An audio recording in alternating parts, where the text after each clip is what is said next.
Indian Princess, the exclusive store for women. Fashion starts from 399 only. Visit your nearest store today.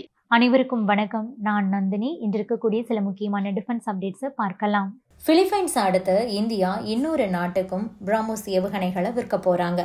இருந்தாலும் அதில் ஒரு சிக்கல் இருக்கு. இந்தியாவும் ரஷ்யாவும் இணைந்து S-500 ஏவுகணையை தயாரிக்க போறதா தகவல் வெளியாகி உள்ளது. அந்த S-500 எப்படிப்பட்டது தெரியுமா? பாகிஸ்தானில் சத்தமே இல்லாமல் ஏகப்பட்ட அரசியல் மாற்றங்கள் நடந்துகிட்டு இருக்கு. குறிப்பாக அங்கே இருக்கிற பாகிஸ்தான் இராணுவ தளபதி ஃபீல்டு மார்ஷல் அசீம் முனிருக்கு ஏகப்பட்ட அதிகாரங்கள் குவிஞ்சுக்கிட்டே இருக்கான். இது பாகிஸ்தானுக்கே ஆபத்தாக முடிய போகுது. அது எப்படி? இந்த பதிவில் விரிவாக பார்க்கலாம். முதலில் இந்தியா இந்தோனேஷியா இடையே பிரம்மோஸ் ஏவுகணை டீல் இறுதி கட்டத்தை எட்டி இருக்கு. இருந்தாலும் இந்த டீல் கையெழுத்தாகிறதுல ஒரு முக்கியமான விஷயமும் உள்ளது அப்படிங்கிறது நாம் இங்கு கவனிக்கணும். பிரம்மோஸ் ஏவுகணை 290 கிலோமீட்டர் ரேஞ்ச் கொண்டதா, மார்க் 2.8 வேகத்தில் செல்லக்கூடியது. சவுண்டோட வேகத்தை விட 2.8 மடங்கு மின்னல் வேகத்தில் சீரிப்பாயக்கூடியது. எதிரிகளோட எந்த வான்வெளி பாதுகாப்பு அமைப்பாலும் இந்த மிசைலை தடுத்து நிறுத்த முடியாது. இந்த ஏவுகணை நம்ம நாட்டிலிருந்து புறப்பட்டுச்சுன்னா நேரடியாக எதிரிகளுடைய இலக்கை தாக்கி அழிக்கக்கூடிய திறன் கொண்டது. பிரம்மோஸ் ஏவுகணைகளை இடைமறித்து அழிக்கக்கூடிய டிஃபென்ஸ் சிஸ்டம் எதுவும் இல்லை அப்படிங்கிறது நாம் இங்கு சொல்லணும். இந்த ஏவுகணையை பிலிப்பைன்ஸ் ஏற்கனவே நம்ம இந்தியா கிட்ட இருந்து வாங்கியிருக்காங்க. 3 யூனிட்கள் ஆர்டர் பண்ணியிருந்தாங்க. 2 ஏற்கனவே வழங்கப்பட்டுடுச்சு. இந்த லிஸ்ட்டில் இப்போது இந்தோனேஷியாவும் பிரம்மோஸ் ஏவுகணைகளை வாங்குறாங்க. இந்தோனேஷியா இந்தியா கிட்ட இருந்து $450 மில்லியன் மதிப்பில் இந்த ஏவுகணைகளை வாங்க தயாராகிருக்காங்க. கடந்த ஜனவரி மாதம் இந்திய குடியரசு தின விழாவில் பங்கேற்கிறதுக்காக இந்தோனேஷிய அதிபர் பிரபாவோ சுபியாண்டோ இந்தியாவுக்கு வந்திருந்தாரு. அப்போது இது பற்றி விரிவான ஆலோசனைகள் எல்லாம் நடந்தது. இந்த நிலையில தான் இது குறித்த பேச்சுவார்த்தைகள்ல கிட்டத்தட்ட அனைத்து நடைமுறைகளுமே முடிஞ்சிருச்சு. ஆல் நெகோசியேஷன்ஸ் அண்ட் டிஸ்கஷன்ஸ் எல்லாமே முடிந்திருக்கிறது. ஒப்பந்தத்தில் கையெழுத்து போடுறதுக்கு ரஷ்யா தரப்புல இருந்து மட்டும் ஒப்புதல் கொடுத்தாங்கன்னா போதும், அது ஒண்ணுதான் மீதி இருக்குன்னு பாதுகாப்பு வட்டாரங்கள் சொல்றாங்க. பிரம்மோஸ் ஏவுகணையை பொறுத்த வரைக்கும் இந்தியா நினைச்சா யாருக்கு வேண்டுமானாலும் விற்க முடியாது. அது பற்றி முடிவெடுக்கக்கூடிய அதிகாரம் அப்படிங்கிறது இந்தியா கிட்ட 50.5%, ரஷ்யா கிட்ட 49.5% இருக்கு. அதனால இந்தியா பிரம்மோஸ் ஏவுகணையை எந்த நாட்டுக்கு கொடுத்தாலும் அதற்கு ரஷ்யாவும் ஒப்புக்கொள்ள வேண்டும். எனவே இப்போ ரஷ்யாவுடைய பதிலுக்காக தான் நம்ம இந்தியா வெயிட் பண்றாங்க.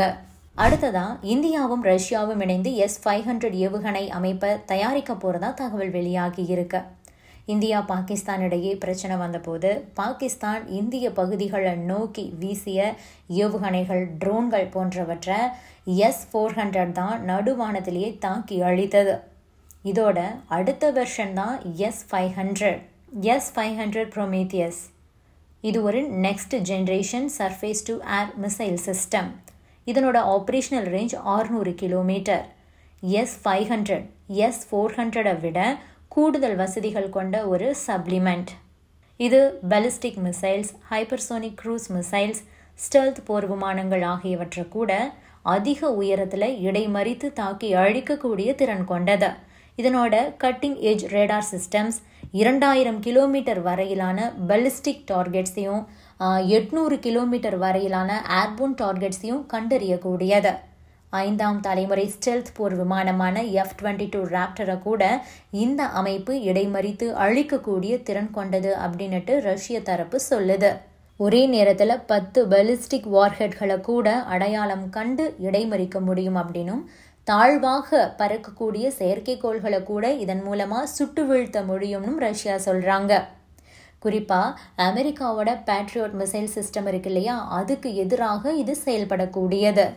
அதிலிருந்து வரக்கூடிய ஏவுகணைகளை கூட இதன் மூலமா இடைமறித்து தாக்கி அழிக்க முடியும். இப்படிப்பட்ட S-500 தான் ரஷ்யா, இந்தியா 2 நாடுகளும் இணைந்து தயாரிக்கிறதுக்கு திட்டமிட்டிருக்காங்க. அதன்படி ஃபுல் டெக்னாலஜி டிரான்ஸ்ஃபர் மற்றும் கோ ப்ரொடக்ஷனுக்கு ரஷ்யா ஓகே சொல்லியிருக்காங்க. ரீஎக்ஸ்போர்ட் ரைட்ஸையும் கூட கொடுப்பாங்கன்னு எதிர்பார்க்கப்படுது. ஆனால் இந்திய அரசு சார்பாக இன்னும் அதிகாரப்பூர்வ அறிவிப்பு இது தொடர்பாக வெளியாகலை. அடுத்ததா பாகிஸ்தானில் சத்தமே இல்லாமல் ஏகப்பட்ட அரசியல் மாற்றங்கள் நடந்துகிட்டு இருக்கு. இதற்கிடையே தான் அங்கு பாகிஸ்தானோட இராணுவ தளபதி ஃபீல்டு மார்ஷல் அசீம் முனிருக்கு கூடுதல் அதிகாரம் குவிய போகுது. இதன் மூலமா பாகிஸ்தான்ல மறுபடியும் மக்களாட்சி நீக்கப்பட்டு ராணுவ ஆட்சி அமையக்கூடிய ஒரு ஆபத்தான சூழல் உருவாகி இருக்கு. பாகிஸ்தான்ல ராணுவத்தோட ஆதிக்கம் எப்பவுமே அதிகமாக தான் இருக்கும்.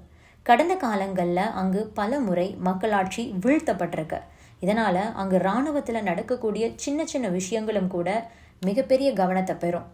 அங்கு கடந்த 2022 ராணுவ தளபதியாக இருக்கிறவர் தான் அசீம் முனீர்.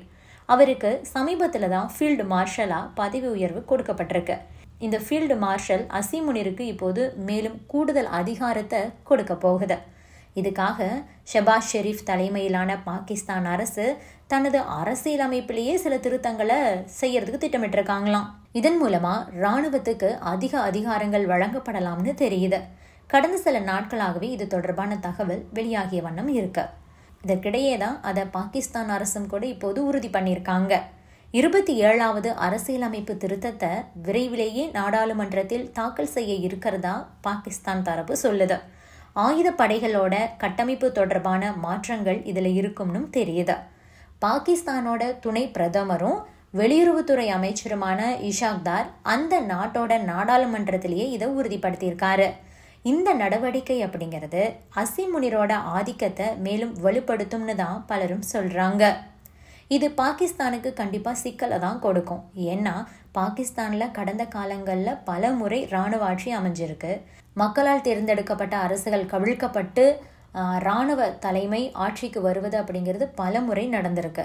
2008ஆம் ஆண்டுக்கு அப்புறமா அங்கு தேர்தல் மூலமாகவே அரசுகள் அமைந்தாலும் கூட இன்னுமே இராணுவத்துக்கு அங்கு கணிசமான அளவுக்கு செல்வாக்கு இருக்க தான் செய்யுது.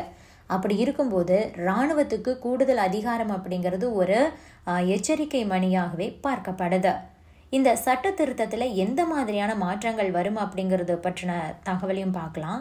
இந்த 27வது திருத்தத்தின் மூலமா இராணுவ தளபதி மற்றும் ஆயுத படைகளை நிர்வகிக்கக்கூடிய அரசியலமைப்போட 243வது பிரிவில் திருத்தங்கள் செய்யப்படுது. அதுபோக அரசியலமைப்பு நீதிமன்றங்களை அமைக்கிறது, தலைமை தேர்தல் ஆணையரை நியமிக்கக்கூடிய செயல்முறையை எளிதாக்குறது, நிர்வாக மேஜிஸ்ட்ரேட்களை நியமிக்கிறது, அதுபோக நீதிபதிகளுடைய இடமாற்றம் அப்படின்னு சொல்லிட்டு பல விஷயங்களையும் இந்த அதிகாரம் உள்ளடக்கியதாக தான் இருக்குமா. இயற்கை வளங்களை எப்படி பயன்படுத்தலாம் அப்படிங்கிறதுல மத்திய அரசுக்கு கூடுதல் அதிகாரத்தையும் கொடுக்குது. மாகாணங்களுடைய பங்கை குறைக்குது. கல்வி மற்றும் மக்கள் நலத்துறை அமைச்சகத்துடைய கட்டுப்பாட்டை மாகாணங்கள் கிட்ட இருந்து மத்திய அரசுக்கு மாற்றுவதற்கும் கூட இது வழிவகை செய்யுது. சுருக்கமாக சொல்லணும்னா இராணுவத்துக்கும் மத்திய அரசுக்கும் அதிகாரத்தை குவிக்கிறதா தான் இந்த மாற்றங்கள் அமைந்துள்ளது. ஆப்ரேஷன் சிந்தூருக்கு அப்புறமா நடந்த மோதல்ல இந்தியா கிட்ட பாகிஸ்தான் படுதோல்வி அடைஞ்சு சரணடைஞ்சாங்க, அது எல்லாருக்குமே தெரியும். ஆனாலும் அசீம் முனீருக்கு அங்கு பதவி உயர்வு தரப்பட்டிருக்கு. அதுபோக அவர் இராணுவத்தை தாண்டி அரசு நடைமுறைகளிலும் தொடர்ச்சியாக தலையிட்டு வர்றாரு அப்படிங்கிறதும் தெரியுது. சமீபத்தில் பாகிஸ்தான் பிரதமர் அமெரிக்கா போன போது கூட அசீம் முனீர் கூடவே போயிருந்தார். அமெரிக்க அதிபர் ட்ரம்ப்பையும் கூட தனியாக சந்தித்து ஆலோசனைகளையும் நடத்தி இருக்கிறார் அப்படிங்கிறதையும் நாம் இங்கு குறிப்பிட்டு சொல்லணும். Subscribe to One India and never miss an update.